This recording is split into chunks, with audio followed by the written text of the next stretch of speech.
La toupie Vipertail 580 Orb, elle est de rotation droite, de type endurance et du système Beyblade X. Au niveau de sa représentation, c'est tout simplement pour certains une vipère, pour d'autres un cobra, globalement c'est un serpent. Le propriétaire c'est Toguro, le membre de la team The Ganic, du coup le deuxième adversaire de la team Persona. Au niveau du blade, nous avons Vipertail qui pèse un total de 34,58 grammes. Bien entendu, c'est un blade de rotation droite. Il est paru pour la première fois dans le BX16, un total de 3 fois puisque c'était un 3-on-3, donc un pacte avec 3 toupies dedans qu'on pouvait obtenir au hasard. Au niveau de son apparence, c'est tout simplement plusieurs serpents qui s'entrelacent dessus, avec un gros effet de reflet au niveau de la partie orange pour faire des écailles, ce qui est très beau. Cette toupie possède des contours lisses avec très peu de relief et le poids est dirigé vers le bas et surtout vers l'extérieur pour augmenter la stabilité de la toupie. Nous avons très peu de points d'accroche pour maximiser le manque de friction avec l'air. Et surtout, ces points d'accroche sont dirigés vers le bas pour faire basculer en avant son adversaire. Au niveau du ratchet, nous avons le ratchet 580 qui pèse un total de 7,14 grammes. Et il est paru pour la première fois dans le BX16, donc du coup avec cette toupie. Au niveau de l'explication technique, c'est tout simplement un ratchet qui est prévu pour monter l'inertie de la toupie et aussi sa hauteur, mais ce qui peut amener un certain déséquilibre. Au niveau du bit, nous avons Orb qui pèse un total de 2,04 grammes. Et il ne possède pas de résistance au burst. Il est paru pour la première fois dans le BX16, du coup avec cette toupie. C'est une version de ball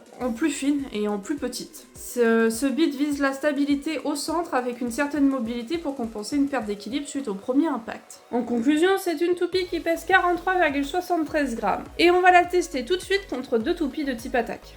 Ok, donc rappel des règles, c'est que on prend Vipertail et il faut qu'elle batte deux adversaires. Juste, il faut qu'elle batte et on analyse comment elle fait, etc., ses mouvements, tout ça, dans un commentaire de battle. Du coup, j'ai sélectionné deux toupies qui sont sorties en recolor, donc du coup dans des random boosters. Donc là on a Shark Edge en vert que j'aime beaucoup. Et là on a Dransword en noir que j'aime énormément aussi. On va commencer par Shark Edge contre Vipertail. Premier exage de Shark Edge.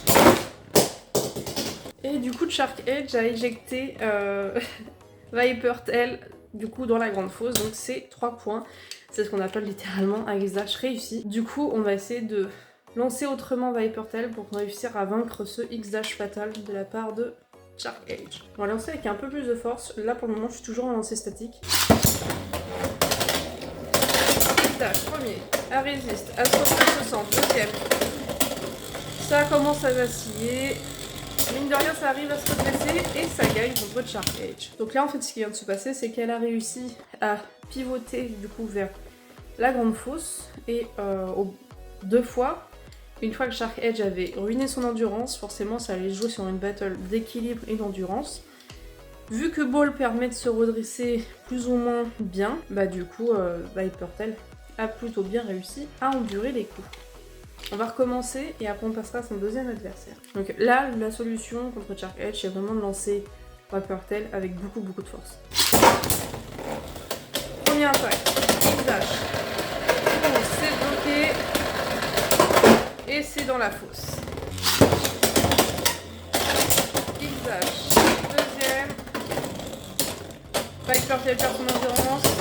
Non, Shark Edge perd son endurance. Et Vipertail commence à vaciller. Et c'est ce que je parlais. Donc pour la perte d'équilibre de la part de Ball, qui sera compliquée à gérer, puisqu'elle va avoir beaucoup de difficultés à se redresser. On passe maintenant à Dransword. Premier choc. Prise du rail à l'envers. Là, ça joue sur la base défensive. Vipertail vacille. Dransword arrive à garder sa stabilité. On monte maintenant un côté très défensif en mouvement. Donc de la défense mobile. Là, c'est une battle d'endurance. Vipertail vacille mais arrive à se redresser comparé à Dransword qui vacille sérieusement et qui va commencer à perdre en endurance. Et c'est Dransword qui gagne le match. Allez, combat défensif. Dransword techniquement a un peu plus de chances de gagner. Vipertail va-t-elle réussir à se stabiliser? Choc, éjection, c'est parfait. Et en fait, on voit là les gros défauts de Vipertail, c'est-à-dire une bonne endurance, mais un gros déséquilibre. On va tester Vipertail avec un reshoot, juste pour voir comment ça fonctionne. Du coup, je vais lancer Dransword en première. C'est pas mal en reshoot, ça envoie envoie du lourd, ça envoie du pâté, ça perd beaucoup en équilibre. Ça se replace au centre. Et ça burst. Finalement, le reshoot n'est pas la meilleure des idées avec Vaportail. Éjection de points de Dransford, c'est impressionnant. Malgré tout, le défi en soi est réussi. Elle a réussi à gagner au moins une fois contre ces deux toupies. Le truc à garder en tête avec Vaportail, c'est qu'elle a une bonne endurance. Mais je pense que Ball n'est pas le meilleur beat à lui associer. Du coup, elle vacille énormément dès les premiers impacts. Elle arrive tout de même à se redresser, mais avec beaucoup de difficultés. En fait, elle va se redresser à l'impact suivant, mais l'impact encore après va encore plus la faire vaciller et perdre son équilibre. Pour autant, elle arrive quand même à bien avoir un côté très défensif, à renvoyer des coups assez nets et à éjecter son adversaire de sa ligne de mire.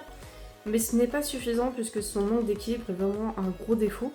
Donc je pense que le Blade en soi est bon, mais avec un autre combo, il sera encore meilleur. Sur ce, tchuss!